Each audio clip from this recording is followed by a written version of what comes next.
ঘটনাটা হয়েছে আপনার আজকে 8 দিন হয়ে গেছে। গত রবিবারে ঘটনা হয়েছে, হওয়ার পরে দুইটা বাজের অনুমান ও টাইমে মুন্তা তালাশ করা হয়েছে, মুন্তা পাওয়া যান না। 3টা যে সময় হয়েছে বেশি তালাশ করা হয়েছে, মুন্তা আশপাশ দোকানে হয়েছে, মুন্তা পাওয়া গেছে না। 4টার সময় মার্কিং হয়েছে করা আমাদের লাগা গ্রামও একটা জলসা আছিল, ওয়াজ মাহফিল আছিল। ওয়াজ মাহফিলও মার্কিং হয়েছে করা, ফেসবুকে ছাড়া হয়েছে। এরপরে আপনার রিক্সা দিয়া মার্কিং হয়েছে করা মুন্তার ব্যাপারে। এরপর তো নেটও ছাড়া হয়েছে, সাংবাদিক ভাই গেছে, লাইভ করছে। আজকে 8 দিন হয়ে গেছে।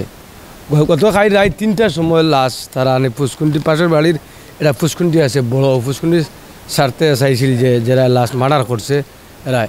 আব্দুল ওয়াহিদ নামে একজন মানুষ, মোটর উর্ফে মোটর নাম, মেইন নাম হইল আব্দুল ওয়াহিদ, মোটর ডাকেন।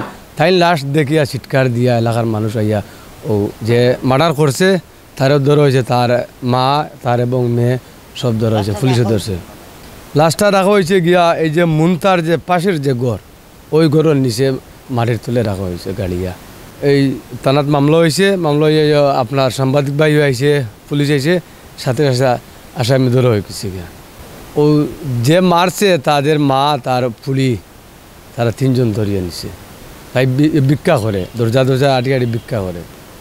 আর যে জায়গায় থাকে ওই জায়গায় আপনার সরকারি জায়গা, সারা গ্রামের আপনার যে এটা গুবাডোর পাশে থাকে পানি লামে, ওই সরকারি জায়গার থাকে, তাদের কোনো বাড়িঘর নাই।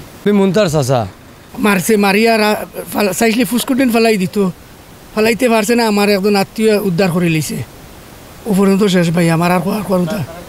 রাত 12টার দিকে যে মহিলা লাশটা নিছিল, ওই মহিলার মেয়েটাকে রাত 12টার দিকে পুলিশ দৌড়িয়া লইয়া গেছে।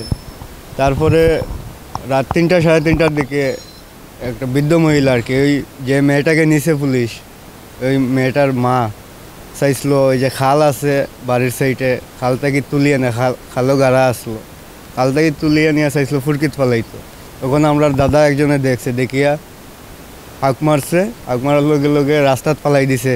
লাশটা কুলো আসলো মহিলা, লাশটা ফালাই দিছে, ফালাইয়া যেইতো গিয়ে আসলো, আমরা দাদায় জাপটা মারি ধরছে। ধরার পরে তো বান্ধিয়া তুইছি আমরা, একটু পরে এলাকার লোকজন ইয়া করছে। তারপরে পুলিশ এসে তারা নিয়ে গেছে। আমি তার পাশে থাকি, এক গ্রামেরই, আমি গাড়ি নিয়ে আসছি। যখন লাশটা তারা নিচে তো তারাই মারছে।